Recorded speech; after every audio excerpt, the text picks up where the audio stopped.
Rightio, guys. I'm leading us in today. Thanks, mate. Passing it over. We got Josh Miller on. Thank you for your effort today, bro, and I'm looking forward to this conversation. Thanks for having me there, boys. Likewise, brother. Look forward to it, bro. All right. You want to, mate, well, first and foremost, your upbringing. Can you share, a little bit about your upbringing and how it's shaped you to the man you are? And also, like, as we were talking off camera, what you went through, as you were growing up. Well, I come from a fairly hard-working family from out in the country town called Forbes. My dad's a stock and station agent out there, so we were brought up working from a pretty young age.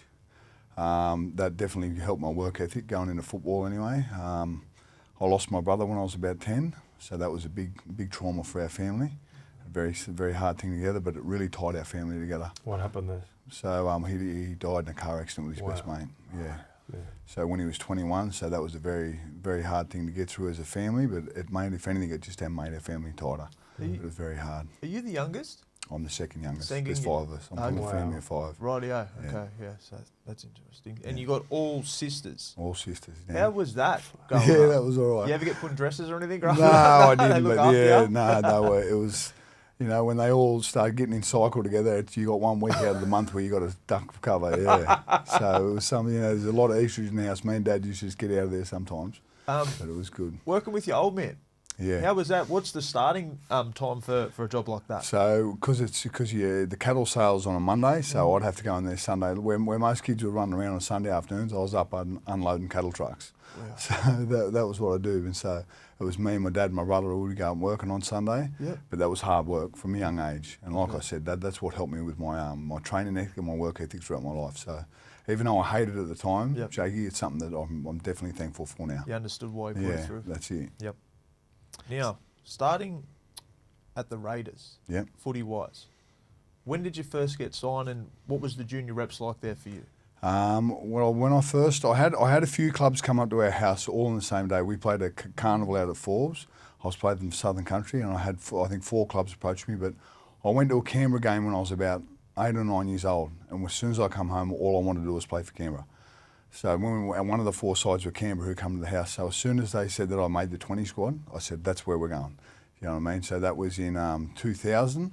So I went there the next year in 2001, and that was, I went through, what's it called? They change its names all the time now. So it was under 20s. So I think it was Jersey Flag at the time. I played that for a year. I played reserve grade at the end of that year. The next year I went straight into reserve grade pretty much.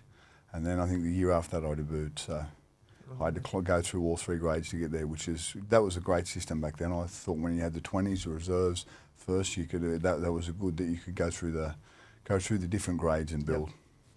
How important is it to go through the different grades? Because, it doesn't matter where you work, you've got to start at, the bottom, and then you've got to move your way up. How important was that for you? Because obviously playing in the forwards, you start to mature a little later too. You start building your body up more, copping the hits. I found going into reserve grade, it was a battlefield because, you had a lot of players who were in first grade who'd been dropped back down wanting to get back in, and then you had also a lot of old players who were in there and they were just old hard heads. So that was a really tough brand of football going into reserve grade. And there was definitely some physical battles. It was just as physical as first grade, but just wasn't quite as quick. So I loved coming through reserve grade, and you get, not only that, you're playing with some ex-first grade players who you look up to. So I really enjoyed playing reserve grade. I second that. I went from SG Ball, so SG Ball finished at 18, so I was 18. I went into training with Premier League straight after that 8-week competition, and I'd do the Premier League all week, and then we'd train first grade one day. I think I got the opportunity to train first grade one day, and then there was always a captain's run where we do a bit of opposed against them and that. I thought I was a bit of a cool dude when I was younger, so I took that as well. I thought I had made it sort of thing.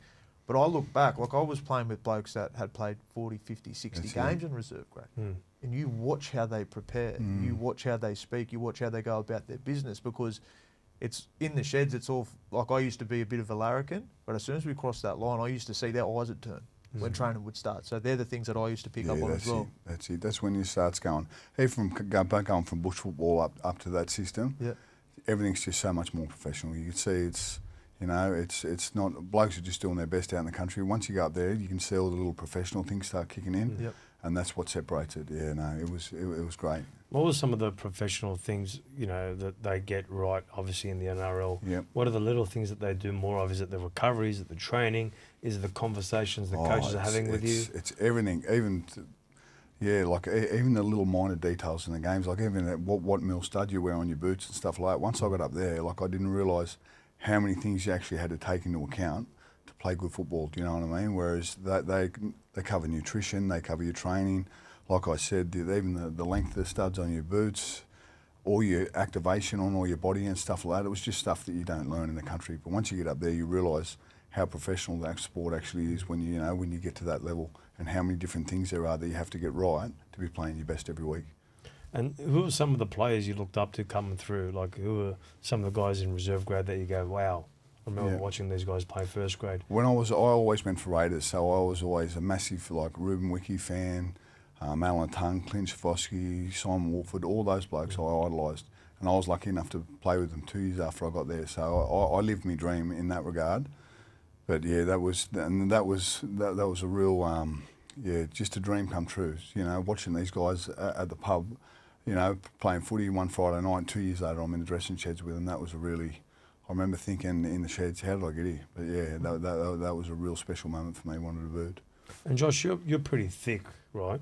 But you're not as tall.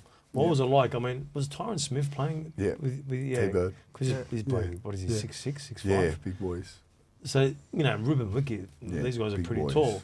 How were you, within that team? Because, mate, the Raiders had a big side. Big team, yeah. No, I just had to concentrate on the things I had control of. So that was technique and hitting them with speed. That's all I could do. And when I carded the ball, I had to make sure I was running 100 miles an hour and running the right holes. So when all you've got, because I was a little frame, I just had to work with what I had. So, yeah. When you debuted, have you got any memories around that? Because I know you're a passionate Raiders man. I remember when you come up from the Dragons. I've got a few memories on my debut. So I'd been named 19th man a few times. Yep. But this time Matty said, you're definitely playing this week. Yep. I've got mixed news. You'll be starting on our right edge. Now everyone in football knows who Brisbane Broncos left edge is. It's Gordon Tallis. So I pretty much didn't sleep for 2 nights before the game because I was debuting against a Raging Bull. Yep. And then my first touch in my debut, I scored over him. So I hit and spun and scored, Wow. So I was paying $101 and I scored right in the corner where I had about 40 tickets. So that was my dream debut, but that actually made me more nervous because I thought, now he's going to try to kill me. Yes. Do you know what I mean? But he was good to give me a pat in the head when I was on the ground, so I had a dream debut. That's unreal. Yeah. Imagine that, you're coming up against... In my eyes, Gordon Tallis is the best back row to ever play rugby league. That's in my eyes. I go off tenacity, intimidation, and he dominated at club, Origin and Test level. To me, he's the best back row. So I can understand why you'd. Well, that's when the Broncos were the Broncos. They had Webke. They had the biggest. They had the biggest forward pack ever. And I remember being out there starting looking over at them, going, "Oh my God!" Like I was in awe of these blokes. And I'm just about to cart the football against them. So I remember just sitting there thinking, it was an amazing experience. And then how many games did you go on to play in your debut season? I played 10 in my debut season. Excellent. Yeah. So I ended up playing, we finished that year and I played a semi-final against the Roosters. Yeah. So it was, my first year was awesome. Were you once you made it in the first grade team, were you a mainstay or were you sort of dropping in and out? I played 3, Jakey, then I got dropped back for another few and then they'd just call me in when players would get injured and stuff like that. Right. Or I played I think the last 3 or 4. How did you prepare for stuff like that? Because I know for myself, I'd string 4 or 5 when I first started playing footy. Then I got dropped for 4 or 5. I found in that process, you actually want it more. I found when I was playing, I had the tendency at times to sort of slip and take it a little bit cruisy. Then when I got dropped, it was like a bang. Did you feel that? Oh, 100. Once you played first grade, that's all you want to play. Yep. So, but my preparation always stayed the same. No matter what grade I played, my preparation was the same because no matter what, I was always representing myself as well as a footy player. Unreal. So I used to make sure I ticked every box. If I ticked every box, I get my confidence through my preparation. Yep. So that's where I got. Every time I ran on a football field, I was confident because I knew I'd done everything I had to because I didn't have the most skill. So I had to make sure I get everything right off the field and make sure I was the best on it. So I always made sure my extra was on point, my diet was on point, everything was on point. I had to get it all right because I wasn't blessed with skill. Yep. Do you know what I mean? So I had to make sure I got all the physical side of it right. And, in the sport of rugby league, it's a very combative sport. you know, you said you played 10 games in that, you know, debut season. What were some of the setbacks? What were some of the conversations when you got dropped? What did you have to work on? Because if you were getting everything right, you know, was there a point where you go, fuck, what else do I have to do here? Yeah, well, it's funny you say that because my second year I played first grade, so not the first year, my second year. I got called into the squad late because they had an injury. I played and I got the 2 points, so we lost the game, but I got the 2 points in our team and I got dropped. And I remember going into Matt Elliot and saying, you know, I thought I played all right, how could I get dropped? And this is the one thing I liked about Matt Elliot, you know, the coach of Canberra. He said, Joshie, I'm going to be real honest with you here now. I'm going to have a man's conversation. He said, I don't see you as a full-time first grader. And he said, it's nothing against you or how you play. The boys love how you play. You know, you're all hard. And he said, you put your body on the line every time you play, but you're just not big enough to compete at this level week in, week out. That's how I see it. So Matty was honest with me there, and I respect that. And I said, well, Matty, you tell me what I've got to do to be on your side every week, and I'll do it. And he said, okay, mate. But he said to me, you'll probably be a player who will fill in for us, and you'll get 10 or 15 games a year, but I can't see you playing consistent first grade. So once he showed me what I needed to do, I went back to reserve grade, and I just dug in. I think I got, you know, it took me another 3 games to get back into first grade, and from there, I ended up playing the rest of the year, and I ended up getting player of the year that year in first grade. Wow. So that was a big turning point for me, and that clicked me into gear more than anything. That conversation, right, that's footy. Like, they're the conversations I think at times players don't want and coaches shy away from. But as you said, you got that direct, firm, you know, loving conversation. You get player of the year at the end of the year. That's it. Like, when you got player of the year, was your mindset a little bit like, I proved you wrong, like sucked in, or was it like, thank you for that conversation? No, I was thankful for Matty. So, thankful for his honesty. Like, rugby league's a man's game, and I'd rather be just told directly what they think. That way I can work on it. Do you know what I mean? But when they try to you know, deal around it, I'd rather just know exactly the information I need to work on so I can get back out there. So yeah, I was thankful for Matty, if anything, for doing that, and that made me that fired me up even more. You know, to make sure I was out there every week. Unreal, mate. Was there players in your side? I mean, if you look at Ruben Wiki, he seemed like a professional. He went to the Warriors there after that. Were there players in the side where you looked up to him and go, mate, I like the way this guy gets ready for the game? Or was there anyone that sort of... Alan Tongue. Me and him, he was my training partner for the whole time I was there. He made me a better player because me and him were chasing each other our whole season. At training, we were always competing to who was the fittest or who was the strongest. We'd be there doing extras before training, Ed there doing extras after. So he's Tungy's preparation. Tungy's much like me. Hasn't exactly got the biggest frame, but he's all heart. Do you know what I mean? So he was one player I just idolised him at Trainland, and even as a player and as a captain and then as a leader, Tungy's as good as they come. I was just going to say he was the captain of Canberra for a couple of seasons there. What do you think got him to be the captain? Because as you're saying, usually they pick the captain as the rep player and the best player in the team and all that sort of stuff. But looking at that Canberra team back then, yous were built off hard work and intimidation. Because I remember games where yous had come out of the fucking box and yous had lay a platform early. This is at Canberra Stadium as well. So what separated him above everybody else to get to see? Well, I think as a football player, Jakey, everyone wants to be the player you want to play with. I think that's Tungy. Everyone wanted to play with him because Tungy would do anything to make his teammates' job easier. Do you know what I mean? Some of the stuff you don't get the stats for. You know what I mean? Like the close supports, the kick pressures and all that sort of stuff. Anything to make the team's job easier, Tungy done those things, and that's a real leader. Do you know what I mean? They're the blokes you want to play with who'll bust in their ass and they mightn't get the accolades, but it makes your job easier. They're the players you want to play with. Yeah, I agree with you on that, mate. But when you look at that Canberra team, I remember Elliot was doing such a good job at Canberra. But then he went to Penrith, right? Yep. I always thought that wasn't a good decision on his part because I thought he was Canberra through and through. What were the traits? Obviously, you went to St George after, but what were the traits? Because he was doing well with Canberra. What were the traits that made Elliot a great coach? I loved Matty as a coach. Matty Matty could talk to you and make you feel like they couldn't win without you. You know what I mean? He knew how to get the best game out of each player. That's what I found with Matty. Like he was a very honest coach, and I love that. Do you know what I mean? But when you come to you playing for the team, he really made you feel like the team needed you. I thought he'd done a great job of that. So when you went out to play, you thought, you know, you really felt part of it. So that's what I loved about Manny. Did the players share the same Yeah, sentiment as you as well? Yeah, I think so too. Yeah, I think so. Like, he was a real honest coach. He was straight down the line. And yeah, he was. I really enjoyed playing under Manny. So fast forward, you decide to obviously go to St George there after that. Why? What happened? What went wrong at the Raiders? Was it? It wasn't that anything went wrong. It would have been 2009. 2009, the second time I got the Player of the Year. The next year, I injured myself the first game, and I remember I just got. I tried to come back after a week. I had a grade 3 AC joint. I missed 1 week, and I come back, and I needed it to play. Yep. And I ended up tearing my trap really bad, so I had to have a lot of time off. And it was as simple as someone come in and done a better job, you know, done a good job.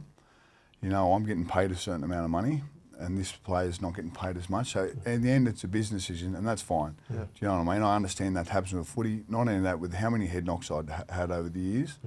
You know, I was getting to that age where it was, you know, I didn't have many years left in me, and they had a young player there, Sean Fensom, who was doing a great job and done a great job for the club over the years. Do you know what I mean? So he got his opportunity, and that's footy. You know, sometimes when you get injured, someone who steps in and gets an opportunity, and that's just the game. He's actually had a really good crop, because it was my age group. You had a couple of my old teammates as well, Joshy Dugan and Jolly Thompson, come through. Yep. I remember us when we used to talk when we played, you know, a little while ago, that you know, you sort of took Tomo under your wing. Yeah. Were you that sort of role model, or that sort of, I suppose, leader without the captain, you know, captain name against yours, to help those young fellas through? I'd always try to help the younger blokes, Shaky, because I know when I come in, Yep. I know a few of the older blokes like Rube, Muss and that, like, they'd take you under their wing, and straight away you feel more comfortable running out with them, playing with them. You know what I mean? You didn't feel like they were above you. So I always made sure when young players were coming through, I always tried to help them out, or make sure I interacted with them, so they'd feel more comfortable. Do you know what I mean? That means they'll play better footy for the club when they feel more comfortable with you know, being out there with you. I second that. Like, I'd make a note of it. Like, whenever you know, I was fortunate enough to, you know, play first grade. When the pre-season start, you'd be there, and you see, like, because I did it. You walk in and your eyes are open. And this is my guy I've watched on TV for so long. So I'd always make the note to go over and shake people's hands and build that relationship, because it's fucking daunting. No, it is. You're going into a stable where there's grown men who are seasoned, hard men playing first grade, earning a certain amount of money, have a certain stature. A young kid who's probably got confidence in his own age group comes into that can turn him into a lesser player, you know, and make him a bit more sheepish. So I feel that players like yourself, and, you know, when I felt that I needed to do that, it actually brings them along quicker as well, because they have that confidence, or he may like me, or he's talking to me, or this and that. Then all of a sudden, you got 30 blokes there who are all on the same page. That's very powerful. That's right, Shaky. You build a connection with them. When you get that connection, you know, obviously they feel a lot more comfortable playing with you. Yep. And were you both at St George at the same time? Yes, Josh come up. So what year did you come to St George? I think it was 2011. It was, I think, you got there, was it 2011 you got there? Yeah, so I was there since 2008, and Josh, you got there, you were 1 or 2 seasons there. I just went the one, and they medically retired. That's right, I remember that, yeah. And obviously, concussion you were talking about in Canberra played a big role. How often, like, how many times did you? Oh, God. Or and what was sort of, you know, well, it's hard to remember, but what was one of the worst ones? I had a few bad ones. The first one of the year, it took a lot to knock me out. But then each one after that, they get a little bit easier, do you know what I mean? But 2009, I had a good year. 2010, I had a few bad knocks. And then when I got to Dragons, I started just getting them. They just started becoming more frequent. It was easier to get knocked and get rattled.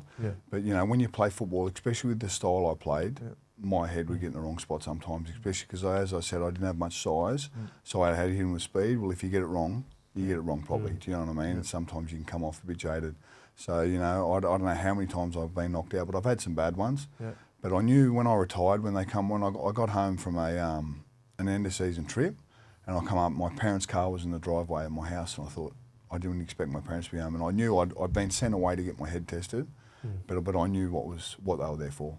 So when I walked in, my dad just said, mate, you know, you'll never play footy again. You know, they're medically retired you, so that was a really hard conversation. But in myself, I knew it was time. Do you know what I mean? Like, at the end of the season, when you're walking around, you know, the supermarket, you don't know what you're there for. Do you know what I mean? You know, your head's not recovering like it used to. So I could feel in myself just certain things with my memory and stuff like that. I knew it was starting to take its toll, and I knew that little knocks that normally wouldn't knock me, they were starting to, affect me a bit more. So I knew it was time. Like I was happy with the timing of it, and even though it was very hard to let go of, I'm glad I didn't stay on a year too long and do damage that, cause I've got little kids now. Yeah. I'm glad I didn't stay on too long and do irreversible damage. I was the same as Josh. Like I remember, we were impact players. I was a utility, and there's a bit of footage when I hit Adam Blair's off a kickoff. I go straight into him, and I had in my mind, my mentality was I was on at the 60th minute mark, and I got told to go out there because they just saw you got to swing the game. That was my role. So I'm going to the kickoff, and I'm like, in my head, I'm like, I'm either gonna hit him and he's gone, or I'm going and I'm gonna try and swing it. Unfortunately, I got knocked out and got taken off. So I understand the role that you play because you come out of a cannon many a time. That's the risk, Jakey. You'll get knocked out all they are, mate. That's the reality of it sometimes. Yep. When you're shooting for a big one, one of you's going out. And that's the mentality that people, people see it and go, oh, fuck. Mate, you go to a place in your mind where you're like, whatever happens here, I'm sweet with. That's right. Did you feel, when you played footy, right, it was war? Like, did you, like, when you go to Canberra Stadium, you run out the tunnel, were you like, all right, here we go here? I just go into protective mode, Jakey. So when I was out there, I was there to protect the boys beside me, and, I was there to lift them. So if we were ever down in a game, that's generally when I'd shoot. If we were down or we needed something to turn the game, that's when I'd sacrifice myself if I had to for them. So, and, there's some games that worked, some games that didn't, brother, but I know there's been a few games that have been turned. You could turn a game with a physical play like that on its head, you know what I mean, and fire the boys up. And I'd be willing to do that and sacrifice myself to get the boys going. When you come to the Dragons, what did you think about the place you were coming to? Because Canberra, there's a bit of animosity in those games. Like there's animosity. They're tough games. Yeah, tough mate. games. I know how I felt. We're going down to Canberra Stadium. You leave Wollongong, it's a little bit summery, the sun's out. By the time you're on that highway and you start seeing the big pieces of land, you come into Canberra, mate. Yeah. It's just green. Yeah. And it's cold. And the crowd's got like that eerie sort of about it when you rock up to it. So you knew you were there to play, especially when you got blokes coming out of a fucking cannon at you. Well, it was pretty hard for me, Jake, because we had a lot of fiery clashes with you guys. So me turning up first day to training, I sort of didn't know where I'd stand with all this. But but he's all made me feel very welcome. So, and it's just business when you're on the field. So once I come over to you guys, it was all good. Nice, mate. Nice. How does, we talk about concussion in rugby league. How has that affected you post rugby league? And, when you finished the game, did you have a feeling of, geez, am I going to be able to, carry on? Probably first year is when I felt it the most. Like I just felt, at times, like I said, my memory just wasn't as good. But as time's gone on, I've just made sure I kept my mind active and I stayed physically healthy, and my mind's good. They tested me again last year, and I've either stayed the same or gotten better. So that's a good result because you should degenerate with age. So me being a trainer, because I'm counting reps all the time, I'm always exercising my head. So having a job like that's helped me, retain some of the damage I've done. You know what I mean? So I've reversed it a bit because I'm always actively using my brain. So I'm just blessed with the job I've got as well. It's helped me. The process of, so when your old man said to you not playing anymore, did you have conversations with the club before that? Because I heard certain things at the time that they were going to talk to you, then they did, and you weren't as receptive and stuff like that. Was it because we're footy players? We think we can keep going, but when data and numbers and certain things get I don't think I would have medically got cleared anyway, Jake, even on my body. Right, yeah. So, but the test ruled me out. So what they come back, I was in the bottom 2% of anyone that ever tested. So they had to cut me out straight away, which, as I said, it was the right time for me. What was that like, Joshy? Like when they say, mate, this is what it is now. Because you were signed for 2 years. How does that contractual exchange work? Do you get a certain amount of money? Like, you don't have to answer this too, but do you get? How does that process go through? So I can answer, Jakey, because it was a pretty hard deal for me. You get 25% of your contract. Okay. So after serving the game for 10 years, that's something that I was pretty disappointed in. Yep. You get 25% of your contract and off you go. So that was a pretty hard pill to swallow when I played. But as I said, the game's given me so much, mate. So I haven't got a bad word to say about the game. I'm grateful for every memory I've got from it and from everything I've got for it. So I can never talk about this game that I love. Yeah. But it's something that definitely needs to be looked at, and I think it got fixed the next year. Yep. Whereas if players get medically retired, they need a year's salary or whatever to help set up for the future. And the reason why I asked that is that Boyd Cordner, right? Roosters, New South Wales Australian captain. He still had 2.5 or 3 years to run on his deal when he was medically retired. The Roosters, a club who's run by Nick Politis, right? He goes in and he's getting paid the rest of his contracts, right? Because Boyd's Boyd, right? And that every player should have that opportunity, in my eyes. If you're going onto the field and you're sacrificing everything, and people can say what they want, you don't know unless you're in there. No, and then you've got to run out the tunnel, and you've got to put your head at a foot and get whatever it is. The players deserve whatever they sign at the time.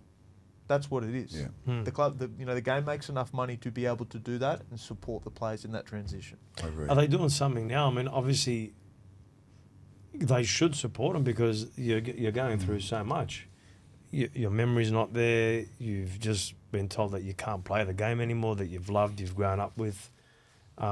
You love the locker room. You love the camaraderie. They're taking away so much. Yeah. And then you've got, your memory's not quite That's there. right. So I'm assuming it would be one hard pill to swallow because in normal circumstances, getting bad news is hard enough. That's right. And I was lucky. This is where I think there'd be holes in it. If I had a family to provide for, that would be very hard, you know what I mean, financially, because you don't know where you're going when you first retire from football. Yep. I was lucky enough that I had a little bit of a venture to go and do in the gym, and I only just started looking into it, but we were planning for the next year, but I had to bring it forward a year. But some of these blokes who are families, if what happened to me happened to them, I'd feel for them. Do you know what I mean? Because it'd be pretty hard to put food on the table on 25% of your contract. Do you know what I mean? So I'm glad the NRL have fixed that up. I'm pretty sure that's been fixed now. I think the Players Association have stepped in and fixed it up. But yeah, you've got enough going on, let alone having to have financial stress on you as well. One question I want to ask, and we ask everyone really, but it relates to almost every single human being, even your average person that hasn't played sport. Transitioning. Yep. How many different levels of transitioning did you have to go through? Like, what did you retire in 2012, 13? 12. Yep. It's 13 years now. How many different times did you have to overcome challenges in those 13 years? It's been a roller coaster for me. So the first few years you don't really know what to do because you've been building up for these massive adrenaline rushes every week, week in, week out for 25 weeks for 10 years. I was in the system for 13 years, but played first grade for 10. Then all of a sudden that's taken away. And your body's getting ready to go again, but you don't know. So you choose, sometimes you choose the wrong outlets. You know what I mean? Early on, I partied a lot when I first come out, and then, it's all it's doing is filling the void of that adrenaline rush that you're chasing that adrenaline rush. You think, but that becomes empty pretty quickly. But it's not until I had children, and I always knew that I had, that it hurt me retiring. But I sort of didn't realise how much till probably the later years. Once I had children, I realised, I needed to slow down the partying that, so I'd stop that. But that's when I had to start managing, even though it's like I spoke to you before the interview, even though people look at coping mechanisms as drugs and alcohol, another coping mechanism can be overworking, overtraining. And these are the things I started doing the last few years, which led to my mental sort of, I suppose, not a mental breakdown, but I had some really hard times mentally just because I was overloading emotionally and mentally because I was working so much, trying not to, to cover up the pain of losing footy. But you don't realise you're doing that at the time because you're stuck in it. And it's not till you really step back and really, see the load and you realise it's all wrong. Even though you're doing everything right physically, mentally and emotionally, you're overloading because you're compensating because you don't want to sit there with your thoughts. That sort of happened to me over the last few years. That's where I've really felt that, especially having children. I've really tried I'm not going to pass my trauma on to my kids. So it's something this year that I've had to really stand up. In the last 2 years has been a real healing phase of me for my life. Not only dealing with the football, but dealing with the loss of my brother. When I played football, I realised that I got the similar feeling to that brotherhood that I've yearned for my whole life. Do you know what I mean? I got a similar feeling. You know what I mean? So when the football was taken away from me, it really double whammied me. So that was something that took me a lot to get over, and it's taken me a lot to process. But it wasn't until my sister took me to, what was the start of my healing journey was my sister took me to a breathwork course. Now, I thought breathwork was stretching and stuff like that, but I got there and it was spinogenics breathwork, Be Human. And we went in, and I didn't realise how much trauma I had stuck inside my body. Do you know what I mean? And these people, Aisha and Joey, they just opened my eyes into healing. Do you know what I mean? And I didn't realise how much I had underneath until I got there and I went through this with them. And that was the start of when I started really unpacking all the damage that football and my brother and all the trauma I've had over my years. I've really started unpacking. So the last 2 years has been a real transition phase for me. But I can honestly say that on the other side of the fear of it is freedom. Do you know what I mean? When you really have to face things, instead of just constantly covering them up with work, training, drink, partying, whatever it is. If you actually start facing things and processing, eventually there's light on the other side of the darkness. From what I'm aware of with certain things too, Josh, I can almost guarantee 100%. When you were 10, that traumatic event with your brother, that was stored in you. Yeah. And you weren't able to process, because I know things I went through. Like, I had my parents break up in front of me when I was 10. I didn't face that till I was almost 32. That's it. I understand what you're saying, bro. So, plus the traumatic events that happen throughout teenagers, being rejected by chicks, being made fun of, whatever it is, you know, we go through all these little processes and experiences.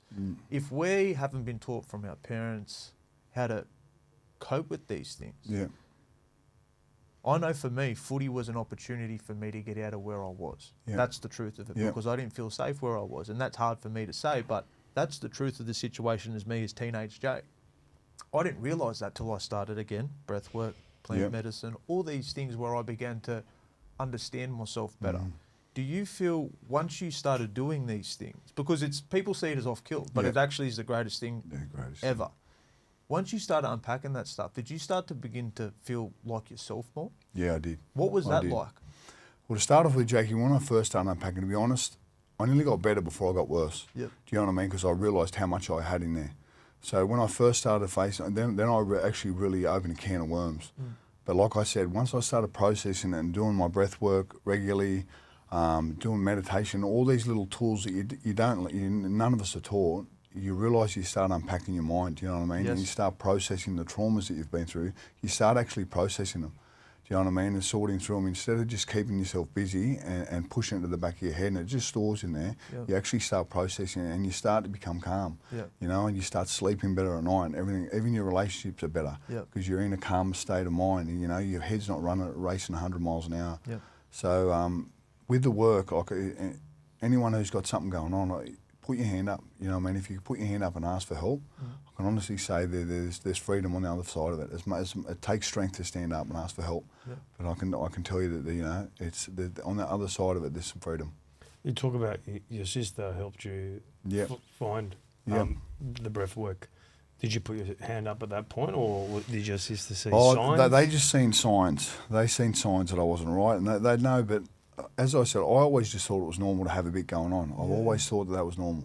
So I didn't look too much into it, but they could see I wasn't myself. So she booked me into the breath work, and like I said, that was the start of my healing journey. And then, and I can say it here on air, towards the end of last year, I had to book into a clinic because one week I just woke up and I was blank. And I didn't know what was happening. This is after the breath work? Yeah, after the breath work. This is like going down, because as I said, the breath work got me going. It got me doing everything right again, but then I started overdoing the physical. I started overworking, I started overtraining, getting everything right, do you know what I mean? But I was overkilling on those things. So there was still something there? There was still something there. There was still something there that I hadn't dealt with. And I thought by doing everything right physically, do you know what I mean? Even though I was doing the breath work and that, but it was just, you know, that I still had something burning underneath. But I had to book into I messaged my family. It was the hardest message I've ever had to send. I just said I'm not right.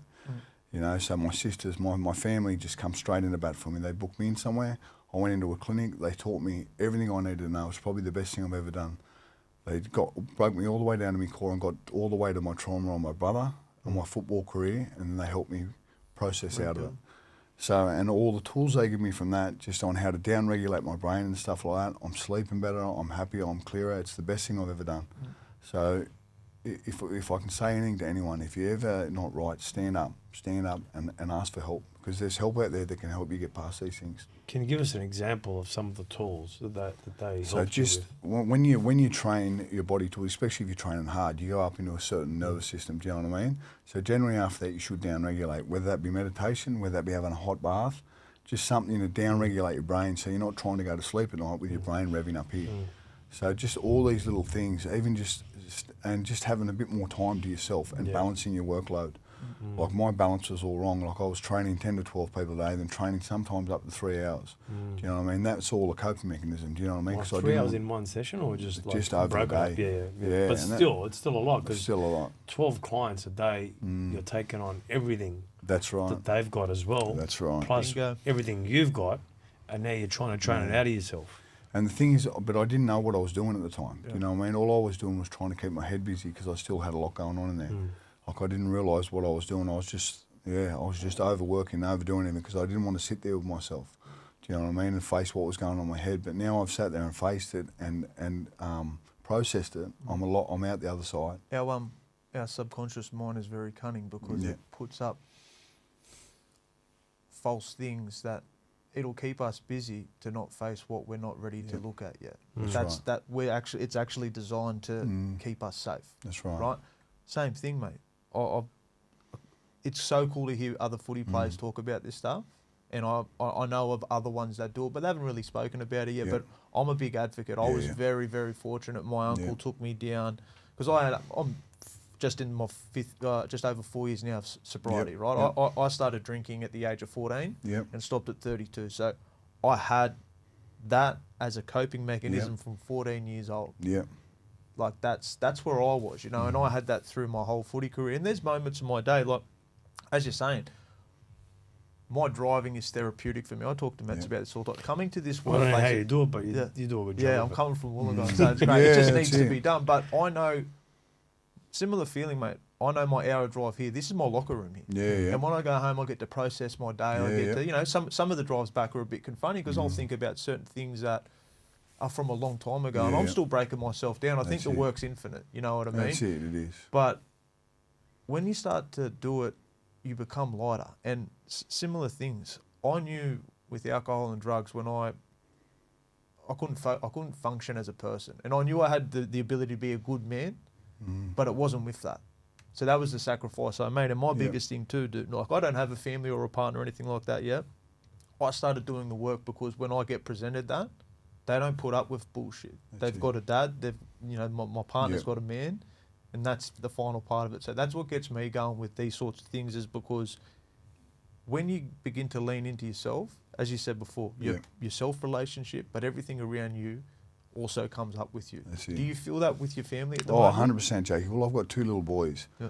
And how old are your boys? They're 5 and 7. Yeah, good. And I don't want to teach them that it's all right to sit there and suffer in silence, you know what I mean?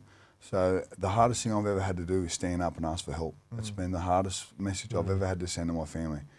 But like as I said, I'm not going to pass my trauma onto my boys. Do you know what I mean? And show them that that's all right. When there's help out there you can get to sort through it and process it. Yeah.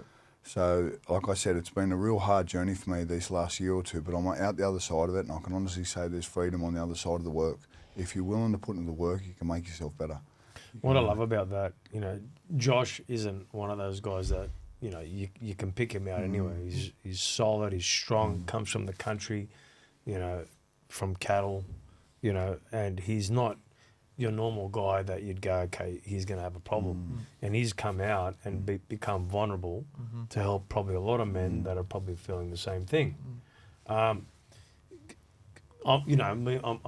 grown up, I'm a wog, obviously, I'm Turkish. Yeah. You know, so, you know, it's funny because I probably let it out. Yep. I don't hold anything in. I just say it as I've it is. noticed. You've seen. And I'm thinking, like, well, I think Damien has as well. Damien's seen it a few times. Yeah. I think, I honestly believe that is an advantage for me. Yeah. Because I don't hold anything That's right. in. I just let people know my feelings, how I feel.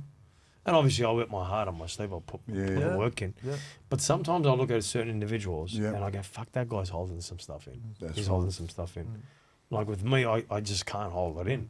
I think that's an advantage. That's it. Where, you know, some men might go, fuck, I'm not going to tell people how I feel.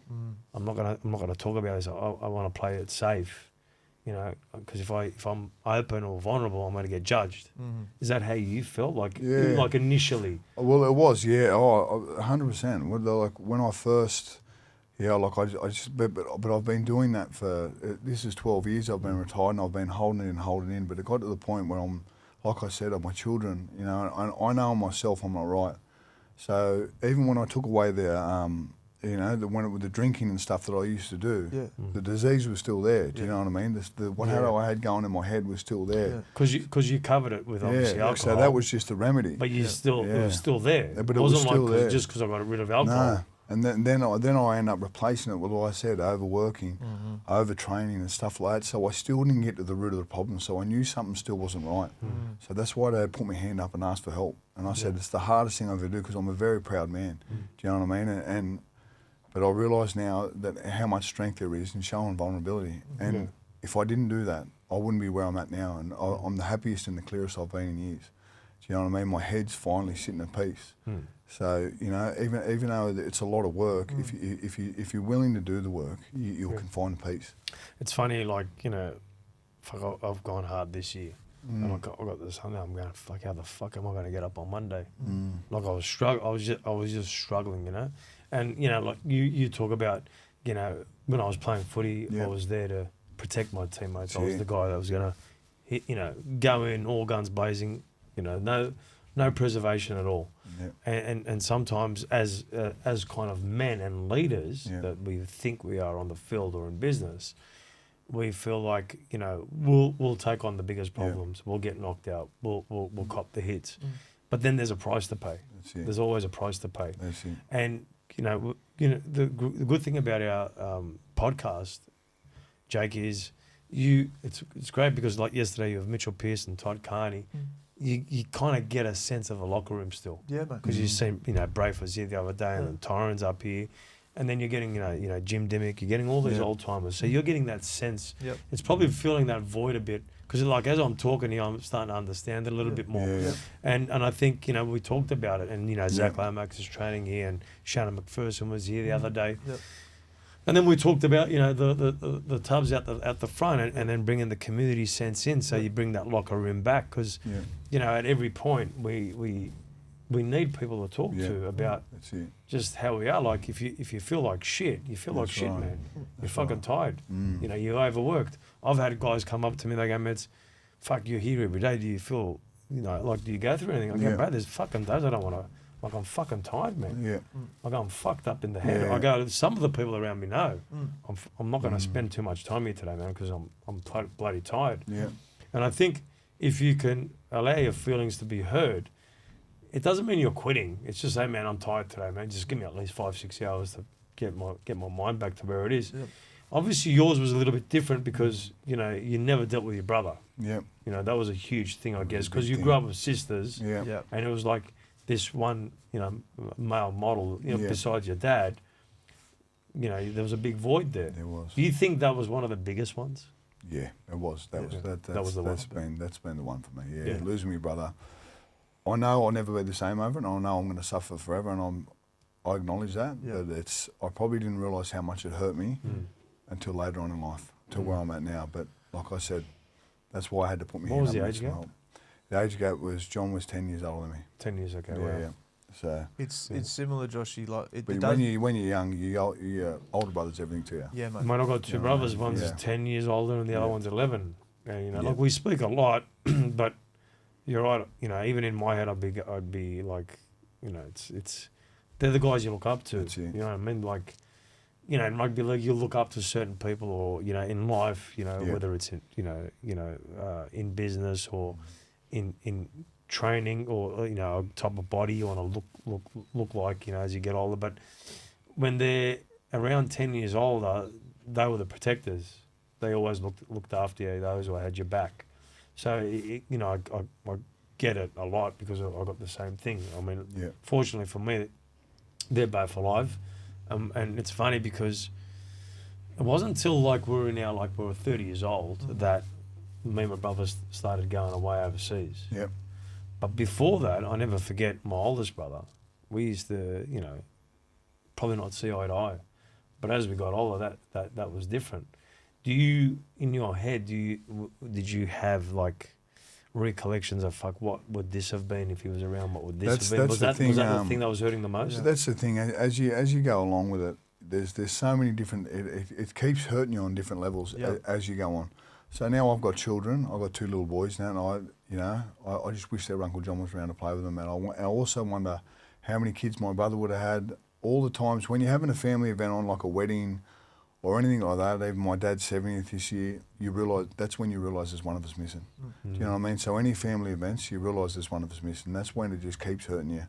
You know, year after year, doesn't matter how many years go by, it still hurts you. And you always just think, what if they were still here? Do you know what I mean? So, and, like I said, that's something that anyone who's lost someone has to go through, but it's very hard when it's your brother. Isn't it crazy? Like, just sitting here thinking, what about, we try to make sense of things, right? And the biggest thing I've learned in my life, and maybe, I don't know how life is, but things happen, and as we get older as men, and probably as women too, I'm not a woman, so I'm not understanding how their thought process is, but I know for myself, when I was in those subconscious program parts of my mind where I'd be like, I became a victim to the experience. And I found when I began to do the work, I started owning it, because it's not anyone else's fault how I felt or how I reacted. That was the data and the information that I had at that time, because that's all I had. I would fly off the handle, bro, and I didn't know why all the time. It's because I was angry. And when I played footy, I was able to express that in different ways. But I know, with alcohol, it allowed me to be a different character. And that's when I always thought, people like me when I'm like this, so I'll just play footy because then I can express and train and be. Then I'll go to the pub or I'll go to the nightclub and dance, whatever it was. I always look back on certain, like I reckon hindsight's an extremely powerful thing in life, right? And when we get to figure things out, instead of being who I once was, it's now, who do I want to be? What benefit does this thing here in this moment bring to me tomorrow, the next day? Do you feel like that? Yeah, I do feel like that. One of the best things I learned, Jake, when I went in there when I put my hand up to get help, is they taught me how to reframe how I look at everything. Do you know what I mean? So instead of being devastated about my NRL career's over, I'm just happy that it happened. Do you know what I mean? Yes. I'm happy that I got the 10 years with my brother before he passed. Like, I had to reframe everything in my life. And see it in a positive light. There's so many different ways you can look at things. If you look at the negative, you'll find it every day of the week. 100%. But if you can reframe things and look at the positive and focus in on that, you'll be a lot happier. I call that the universal goggles. Right? I like to label things. I get a kick out of some of the things I get up. So when we all get these lenses. We put them all on as our day. So I know the lenses I used to have on, but now same thing. Whenever I think of something comes up subconsciously for me where it's putting me back into a lower vibration, I flip that shit. And it's hard because it's so easy to blame other people for who you are and what or an experience as an example, right? But now it's like, oh, okay, I'm allowed to feel that. That's no one else's business. I breathe through it, I write it down, and I'll be a better man for that. Do those sort of the techniques, because I never went into, I'm not sure, did you go to a psychiatrist and stuff like that, or was it just all breath? It was a mental health clinic. Mental health clinic, right. So my way of dealing with it, I was very fortunate. I had my uncle, and he had been doing the stuff that we have done 3, 4, 5 years as well. And he struggled with substance abuse in his own story, but he was there to guide me. I call my uncle Yoda, right? He's like Yoda to me. He's given me a lot of information in my life.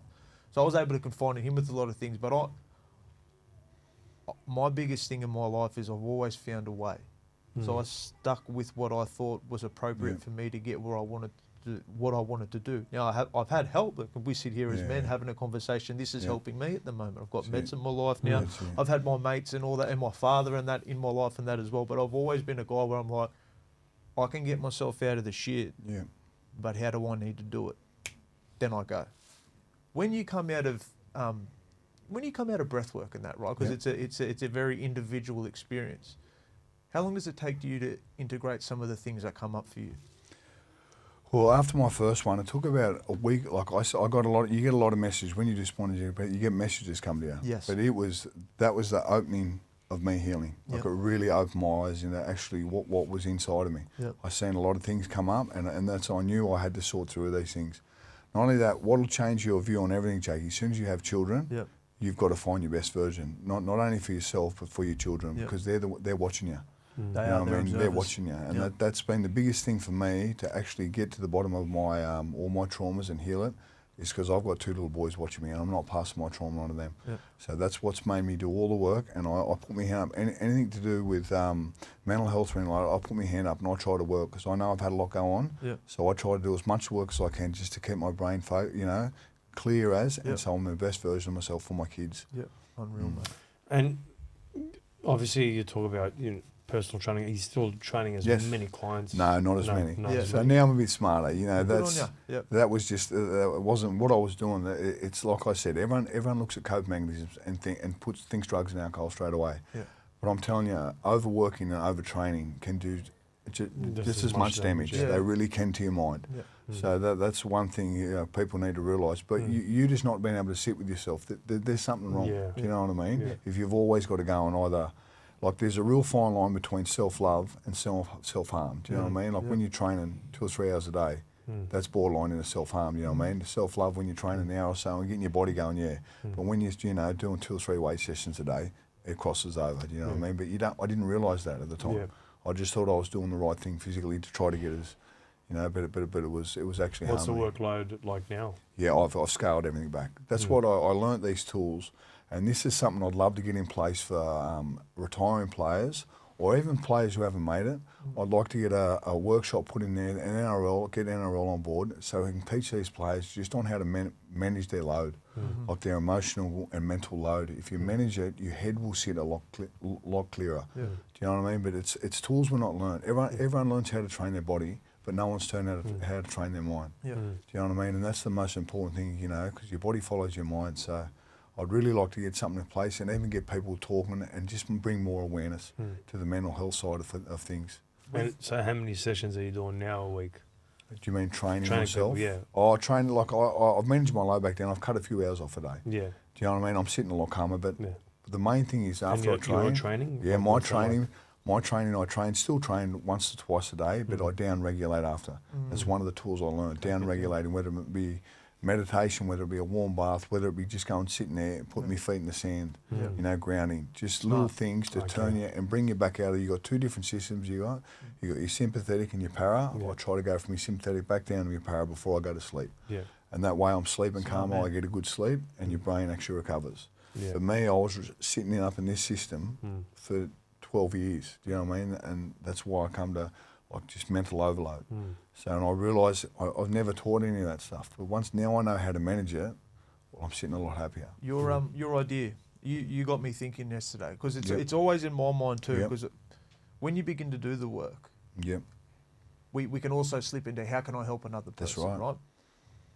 When we're focusing on, okay, I can do this for me, but let's begin to see how we can help other people. And the worst thing you can do is force it upon people, Yep. because, man, we don't know what anyone else is yeah, going that's through. right. Yeah, so the allowing is a massive part of the journey with this. I feel the way that things are beginning to go, because there's been a massive pendulum shift within society at the moment, and everyone is training, looking after themselves better. It's rising. Mets had a really good clip go up on Instagram the other day about alcohol. Yeah. Right? It is declining. Consumption is declining because people are beginning to see maybe getting up a bit earlier is more beneficial for me, for myself, my partner, my kids, my family, whatever it is. We're starting to put ourselves, and I'm a big believer in this, we put ourselves into positions of benefit, and that's okay to do that sort of stuff.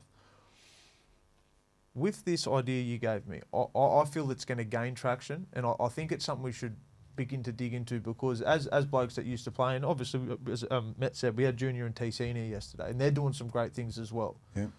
I think there's enough of us, if we can create over the next 12 to 18 months and get some ideas together and, some profiled people to be able to just show that there's a different way than this way. But if you need to, I believe we also need to do that to understand about this. That's right. Because I felt the more you're going to be hungover so many times for myself, that's and right. that's what I got over. It was like, man, every weekend, like, have you had enough yet? Yeah.